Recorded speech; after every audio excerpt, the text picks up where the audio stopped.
She's a West Virginia progressive representing the state's Mountain Party in the gubernatorial race. This is not her first run for West Virginia's top executive office. Originally a Democrat, she defeated now U.S. Senator Joe Manchin to become the party's nominee for governor in 1996. She is the first woman in the Mountain State's history to be a major party nominee for governor. And now, 20 years later, Mountain Party candidate Charlotte Pritt is joining us live in studio tonight. Charlotte, thank you so much for joining us. Oh, I appreciate so much that you are having all the candidates here and giving the voters of West Virginia an opportunity to hear from us. So thank you very much. Absolutely. Well, we appreciate it. Okay, so we have two candidates that are going tonight, the two major party candidates. You're not going to be debating tonight. What has to happen in order for a third party candidate to be on that debate stage? For there to be the will of the people who are controlling it. You know, when I ran in 1996 in the primary, in the general election, we had everyone included. Actually, the Libertarian Wallace then was also debating with Underwood and me, and so there's no reason we can't have everyone debating. And actually, you know, it's very sad that in a democracy that people are excluded. That only happens in countries that are not really democracies, because as we know, every democracy on the planet, other countries have multiple candidates. So they're thinking, a third party candidate? That doesn't make sense in a place, in a democracy where everyone should be heard. So absolutely. Okay. Interesting. Well, what is also interesting about that is you switched from Democrat. Now you're in the Mountain Party.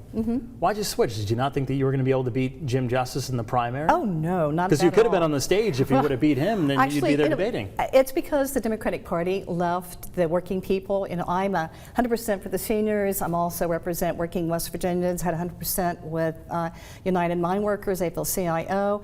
I'm a true FDR Democrat progressive, and also the Mountain Party has true Teddy Roosevelt Republicans. So the Mountain Party is really the party for the people, and I felt more comfortable there. I left in 2012, and I went to the Mountain Party then and was the party chair, and now I was actually drafted to run.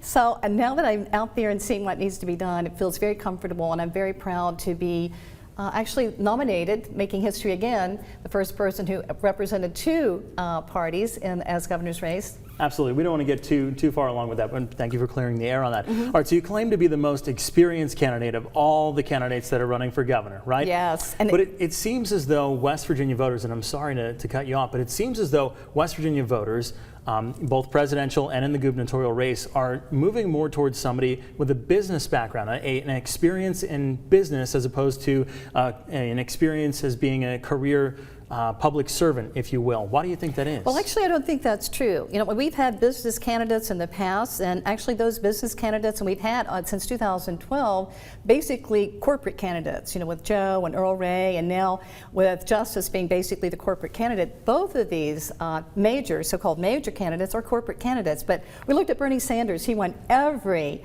county in West Virginia in the primary of 125,000 or 26,000 votes. I'm a Bernie Sanders. My voting record and my stands are exactly like Bernie Sanders. So I think the people in West Virginia, when they're given a chance with an FDR Democrat progressive or a corporate candidate like in 1996 and then 2016, they are very much in favor of someone who speaks to their hearts and to them. All right, let's get to our next question here. You say on your website that you have a 100% voting record on environmental issues. You oppose mountaintop removal, hydrofracking, and other practices that endanger the water. So is it fair for you to for us to say that you're against coal? Well, I guess what I would say is we don't need to coal. Actually, gas has undermined coal. The marketplace. You know, if you're a capitalist or you believe in free market, gas, hydrofracking has undermined that. So it's not that I'm so much against coal, but in the way coal has been practiced, and if coal is going to be involved with undermining our ecological system, our drinking system, our health, and our tourism industry, you know, I'm for supporting a diversified economy. When I was an independent marketer, I looked at diversification and also looking at current trends. The current trends are going toward agricultural. You know, I'm very much in favor of decriminalization for marijuana. But how do you expect to win in West Virginia if you're against coal? Well, Bernie Sanders was against coal. Bernie Okay. Sanders But was yeah, against I mean, mountaintop removal yeah. and hydrofracking. So what I'm saying is that people are listening to the spin of certain people who make money from coal. Now let's look who is running for office and who's going to be in a position who has the highest mine safety violations in the country, and who also has water pollution, 5 different states. Now my father was a coal miner, and he died black lung, a very painful death.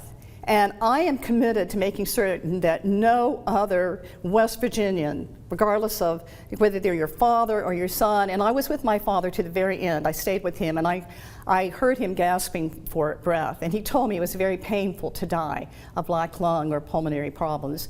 My commitment is that I never want us to be held hostage again by coal or timber or hydrofracking. I don't want our people being exposed to these dangerous things, and especially when they don't have the safety regulations to keep them from being hurt in the mines. I'm committed. I'm a West Virginia coal miner's daughter, and I am committed to making certain that we have diversification and that we have an equal place at the table as far as economic prosperity. We don't have that now, and we will not have it unless Charlotte Pritt is the governor of West Virginia.